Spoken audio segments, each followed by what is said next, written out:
Bonjour Elisabeth Borne, vous êtes Bonjour. ministre du Travail, de l'Emploi et de l'Insertion depuis le 6 juillet 2020. Vous avez été auparavant ministre en charge des Transports, puis ministre de la Transition écologique et solidaire. Alors le pouvoir d'achat est évidemment au cœur du débat politique en ce moment. Il y a eu la primaire des écologistes, la primaire de droite. Le président de la République et tous les membres du gouvernement en parlent beaucoup.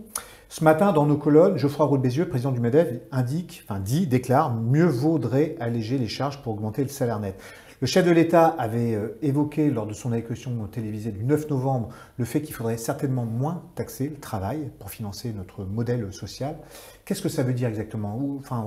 Quel est votre point de vue sur ce débat et les solutions à mettre en place, là, dans les mois qui viennent, mais aussi dans la perspective du futur quinquennat? Alors c'est clair qu'on se singularise par un taux de charge sociale qui reste élevé. C'est aussi comme ça qu'on finance notre modèle social. La question qui est posée, c'est est-ce qu'on peut moins taxer le travail et pour autant continuer à financer ce modèle social auquel je pense que tous les Français sont attachés. C'est clair qu'il peut y avoir un cercle vertueux si, en taxant moins le travail, on crée davantage d'emplois et donc de richesses pour financer ce modèle social. Dans l'abaissement des charges qui pèsent sur les entreprises, mais aussi sur les salaires? Alors, on a agi dans ce quinquennat. Je rappelle qu'on a notamment basculé certaines cotisations sociales sur la CSG. On verra comment on peut aller plus loin. Ensuite, moi j'entends dans les propositions des candidats LR l'idée de baisser de 10% ses charges. Ça coûte 25 milliards. Quand Valérie Pécresse propose ça, je n'ai pas exactement compris comment elle proposait de le financer. Michel-Édouard Leclerc, lui aussi, qui est très disert sur ce sujet-là, en a remis une couche. Il faut que les entreprises puissent augmenter le salaire sans avoir à se préoccuper du financement de la protection sociale. Donc, pardon, j'insiste, mais c'est-à-dire que pourquoi pas rebasculer du financement de la protection sociale sur de l'impôt? Moi, je le redis, c'est ce qu'on a fait. Ensuite, c'est un projet global qu'il faudra regarder dans les prochains mois. On a aussi permis une augmentation des salaires sans alourdir les coûts salariaux avec l'élargissement et l'augmentation de la prime d'activité.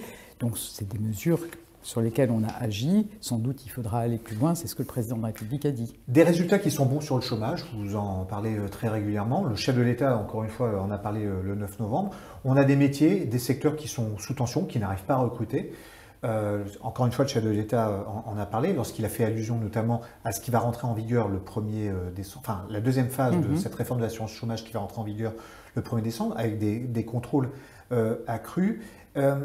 Mais est-ce que de manière subliminale, il n'y a pas cette question de l'assistanat qui est évoquée avec un différentiel insuffisamment important entre les revenus d'activité et les revenus de non-activité?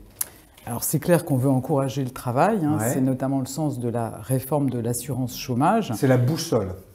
C'est clairement la boussole. Annoncé par l'État depuis son élection. Et donc c'est ce qu'on fait de fait. Je vous dis par exemple avec cette réforme de l'assurance chômage, c'est aussi ce qu'on fait par exemple avec le plan de réduction des tensions de recrutement qu'on a présenté avec le Premier ministre fin septembre. À la fois on veut former encore davantage les demandeurs d'emploi. Vous savez qu'on a déjà 15 milliards d'euros qui sont prévus dans le quinquennat. On double quasiment la part des chômeurs qui peut être formée. Et puis, on veut aussi lever les freins pour la reprise d'une activité. C'est notamment le sens de la prime de 1 000 euros, 500 au début d'une formation et 500 à la fin de la formation, précisément pour s'assurer qu'il n'y a pas un frein financier. On sait que quand on reprend un travail, il peut y avoir des frais de garde d'enfants, il peut y avoir des dépenses pour se déplacer.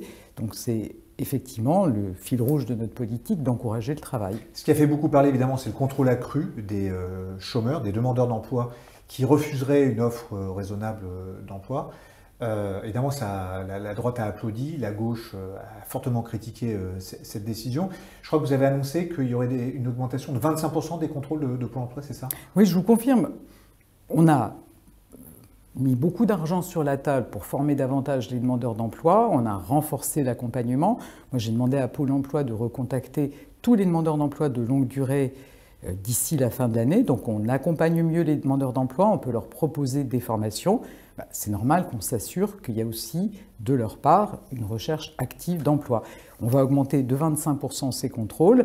Et effectivement, je pense qu'au moment où on voit qu'on a une économie qui est repartie de façon très dynamique, qu'on a beaucoup d'entreprises qui n'arrivent pas à recruter, c'est normal qu'on s'assure que chaque demandeur d'emploi recherche activement. Deux fois, pardon, vous parlez vous employez le terme formation. Il y a la formation aussi des salariés. Travailler aux bonnes conditions de la relance économique, c'est aussi la formation des salariés. Je crois qu'il y a un effort important qui a été fait là-dessus aussi par le gouvernement. Oui, mais je vous confirme. Et évidemment, quand on a un demandeur d'emploi, s'il n'a pas les compétences attendues par les entreprises qui cherchent à recruter, on voit qu'on a un problème. Donc il faut former des demandeurs d'emploi, il faut former des salariés. La crise a certainement accéléré les transformations de l'économie qui étaient en cours, la transition écologique, la transition numérique, et on va être dans un monde où l'économie se transforme de plus en plus vite. Donc ces enjeux de formation pour les salariés, pour les demandeurs d'emploi, c'est des enjeux absolument cruciaux pour les prochaines années, pour la compétitivité de notre économie. Des contrôles accrus côté Pôle emploi, il y a aussi le travail dissimulé, alors soit du fait d'entreprises qui emploient des travailleurs de manière clandestine, mais aussi des entreprises qui ne déclarent pas toujours leur activité. Est-ce qu'il va y avoir des contrôles accrus, des URSSAF et des services des impôts? Ça fait partie des priorités, évidemment, de nos services de contrôle, y compris l'inspection du travail sur le travail dissimulé. Évidemment, c'est aussi un sujet qu'on a vu en creux dans la crise, sur certaines personnes qui disaient qu'elles avaient eu des chutes de revenus. C'est sûr qu'on a compensé les revenus déclarés. Et cet exemple de cette entreprise espagnole poursuivie par la justice française, je crois que c'était au printemps dernier, devant le tribunal correctionnel de Marseille, pour avoir acheminé près de 7000 travailleurs détachés. C'est la fraude au travail détaché. Et là, ça fait partie de l'arsenal aussi. On est évidemment très vigilant sur le sujet. Le travail détaché, c'est prévu par les textes européens et par la loi. Ensuite, il y a des règles à respecter. Vous savez qu'on a progressé sur le sujet du travail détaché pour qu'effectivement le même travail en un même lieu donne lieu à la même rémunération, y compris tous les éléments annexes au salaire. Il faut que tout le monde applique ces règles.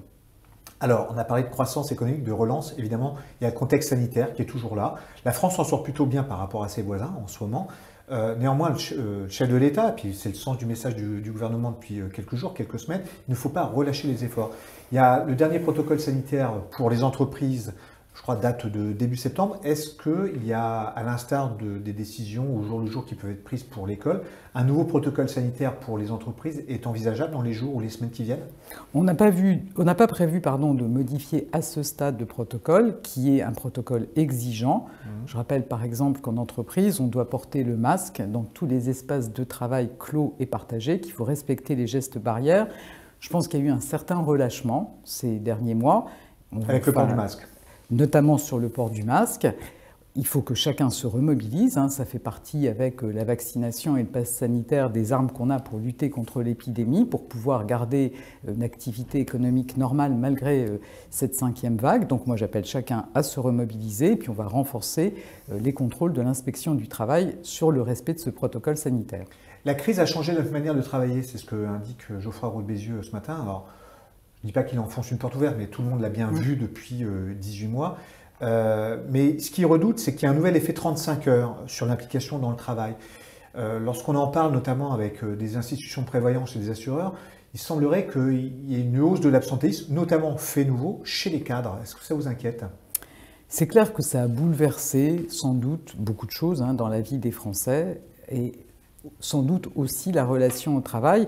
Je pense que plus que jamais, c'est important, quand on est un manager, quand on est un chef d'entreprise, de donner du sens à ses salariés. Moi, je suis assez frappé parce qu'on voit que des entreprises qui ont qui sont dans le même secteur d'activité, certaines nous disent on n'arrive pas à garder les salariés et d'autres arrivent à fidéliser les salariés. Je pense que ces enjeux de sens, notamment en lien avec la transition écologique, qui est un sujet qui est très important pour tous les jeunes. Bien sûr. Donc ce sens du travail, cette qualité de management aussi, ça va être des enjeux importants, je pense, dans les prochaines années. L'un des sujets sur lesquels vous travaillez aussi, c'est les égalités de salaire entre les femmes et les hommes. On demande aux entreprises de rattraper les écarts de salaire entre les hommes et les femmes. C'est ce que vous avez déclaré dimanche sur BFM. Alors, on entend beaucoup de chiffres là-dessus. L'INSEE a remis un petit peu les choses dans l'ordre dernièrement. À travail identique, à poste et temps de travail équivalent dans une même entreprise, l'écart de salaire, pas forcément de 25% comme on peut l'entendre, comme l'ont mis en avant le think tank Les Glorieuses récemment, mais plutôt de 5,3%. Alors, c'est encore insuffisant, certainement, mais cest à dire quand même, néanmoins, les choses progressent, on est sur la bonne voie. Alors moi j'ai plus le chiffre de 9% en tête, Ouais. donc on va confronter les études, différentes études sur le Ouais. sujet. En tout cas, cet écart de salaire à poste équivalent, il existe. Et je pense que notamment l'index sur l'égalité professionnelle qui a été mis en place par la loi de 2018 permet d'avoir une transparence sur la situation des différentes entreprises. Et puis vous savez qu'elles avaient 3 ans Ouais. pour remonter leur index, notamment les 5 indicateurs qui sont pris en compte à partir de l'an prochain.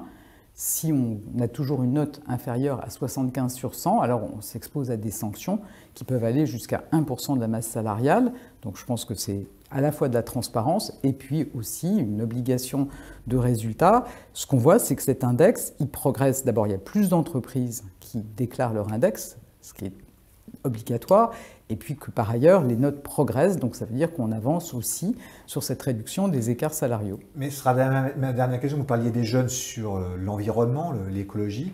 Ça joue également sur l'image et la réputation, de manière favorable ou défavorable. Et donc, ça participe de la capacité d'un employeur à recruter ou à ne pas recruter. Absolument. C'est à la fois un enjeu de réputation pour les entreprises vis-à-vis des talents qu'elles veulent attirer, vis-à-vis aussi de leurs clients.